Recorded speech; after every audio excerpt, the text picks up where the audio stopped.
Shima Imana ikomeje kubana natwe, izina rye rihabwe icyubahiro. Tugiye kuganirira hamwe rero ijambo ry'Imana. Ni bene so b'abavugabutumwa bwiza b'abagorozi. Uwo mugiye kuganira dukurikirana, amazina ni Hakizimana Jean d'Amour. Uyu munsi rero tugiye kuganirira hamwe ku nsanganyamatsiko iri buze kuba ntoya itubwira ngo inkomoko ya Bibiliya. Bibiliya ni igitabo gitandukanye n'ibindi bitabo byose kuko kiraduhumuriza, gitandukanye n'ibitabo abahanga banditse. Reka dusome muri aka gatabo kugira ngo tubyumve neza, kitwa Nkurangire intsinzi y'ubugoryi, urupapuro rwa 9. Bavuzemo amagambo akurikira: Bibiliya ni ijambo ry'Imana kandi ni ubutumwa Imana ituma ku bantu. Duca umugani ngo ututse intumwa abatutse uwayitumye. Burya ututse intumwa abatutse uwayitumye. Sobuja yagutumaho intumwa ukayisuzugura, burya ni wowe usuzuguye. Icyo cyakubera icyaha kikunyagisha. Ahubwo ubonye intumwa y'umwami cyangwa ya sobuja ukayigengeseraho ukayiha icyubahiro, uba wubashye umwami cyangwa uwayitumye. Ndetse iyo ya ntumwa imugushimiye biguhesha ubuhake kuri we cyane. Uwubashye ubutumwa bw'Imana niyo ubwayo aba yubashye. Uwubashye Bibiliya aba yubashye Imana. Mbese aho ujya wibaza inkomoko ya Bibiliya iyo ari yo? Ubwo butumwa bw'Imana bwageze ku bantu bo mu isi gute? Hariho abantu bibwira yuko igitabo cya Bibiliya cyamanutse mu ijuru kikagwa hasi, abantu bakagitoragura. Abitwa ngo barajijutse bakibwira yuko cyahimbwe n'abahanga. Ibyo ni ukuyoba, siko biri. Ahubwo ubwo butumwa bukomoka ku Mana y'ubwayo. Bibiliya ikomoka ku Mana y'ubwayo, si inkuru mbarirano, ahubwo ni imvaho. Ubutumwa bw'Imana bwanditswe muri Bibiliya mu buryo bune. Ubutumwa bw'Imana bwanditswe muri Bibiliya mu buryo bune. Ingingo ya mbere, Bibiliya ni ubutumwa Imana yabwirije abantu ubwayo mu kanwa kayo. Mbese ni ubutumwa, ni amagambo Imana yivugiye y'ubwayo akubiye muri Bibiliya. Mu bitabo byo gutegeka, igice cya 4 umurongo wa 12 n'igice cya 13 no kuva 20 kugeza ku murongo wa 1, dusoma yuko Imana yavuganye n'ubwoko bwayo iri hagati mu muriro. Ahangaha ni ku musozi Sinayi.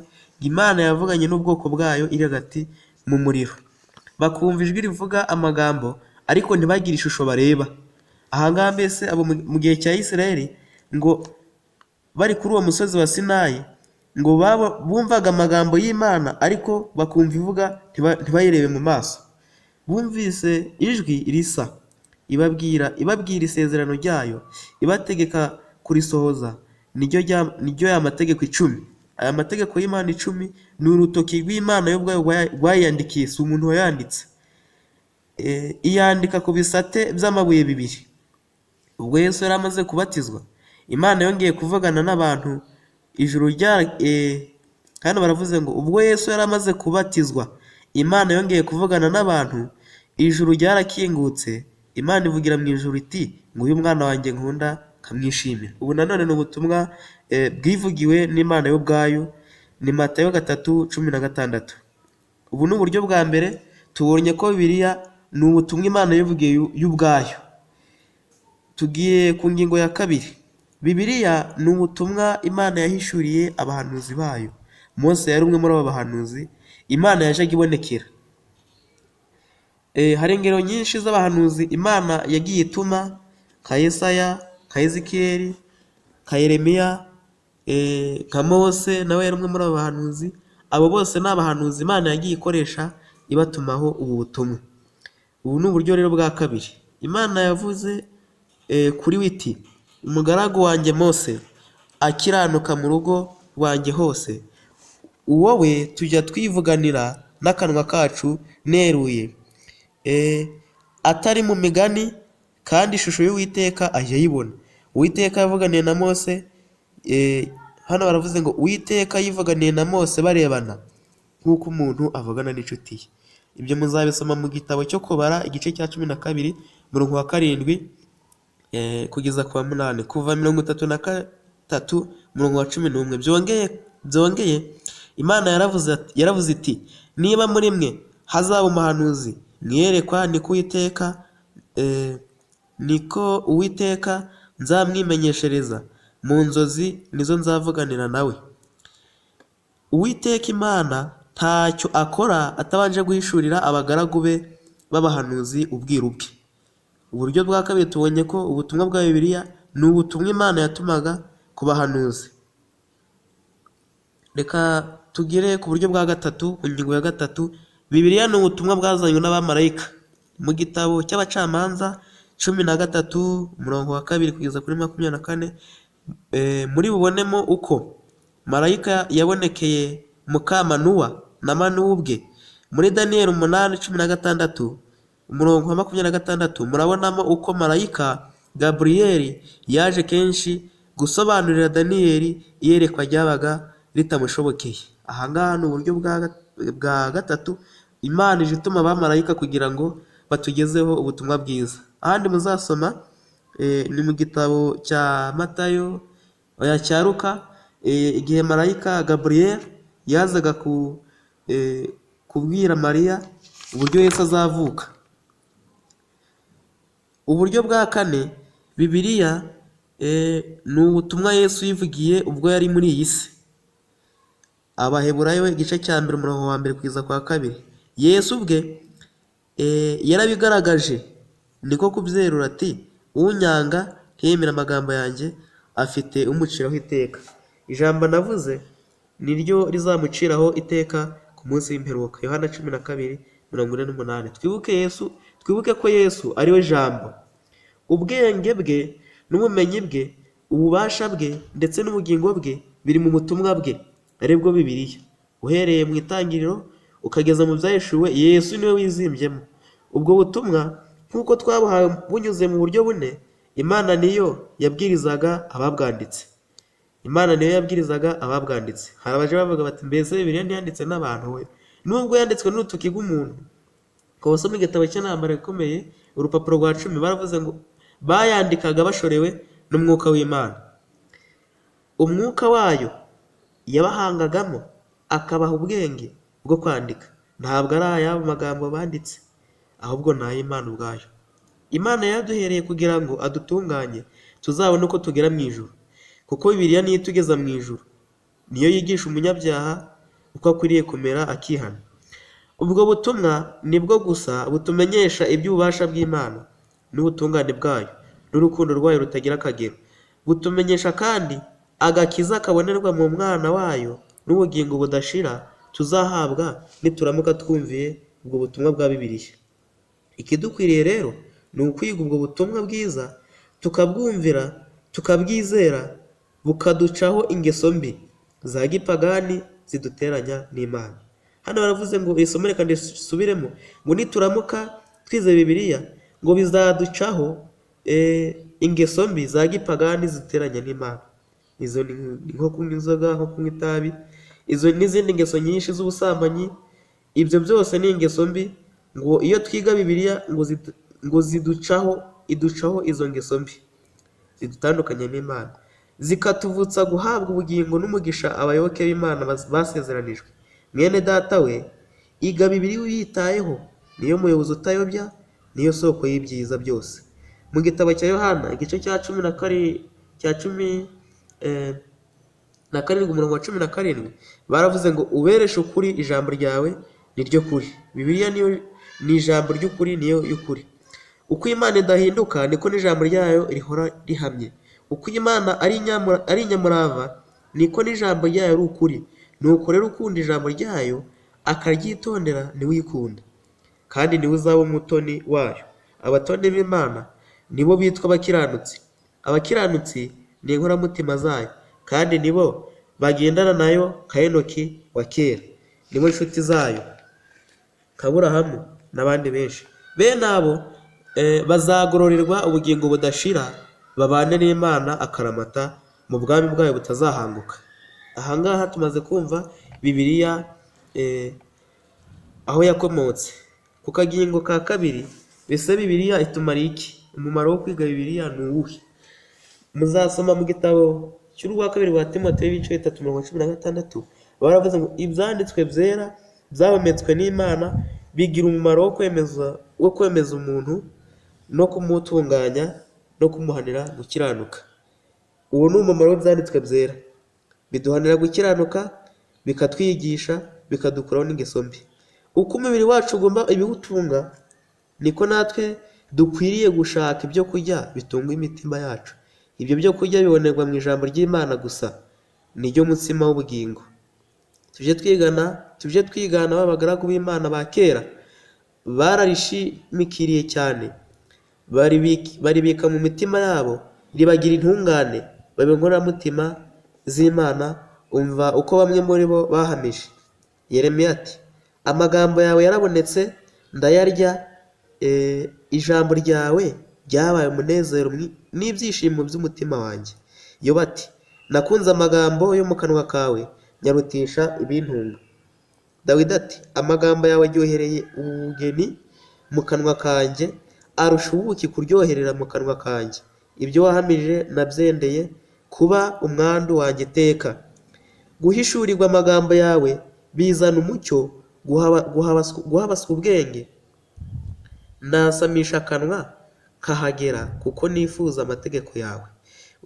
Ujye untunganya intambwe zanjye mu ijambo ryawe. Ijambo ryawe ni itabaza ry'ibirenge byanjye, ni umucyo umurikira mu nzira zanjye.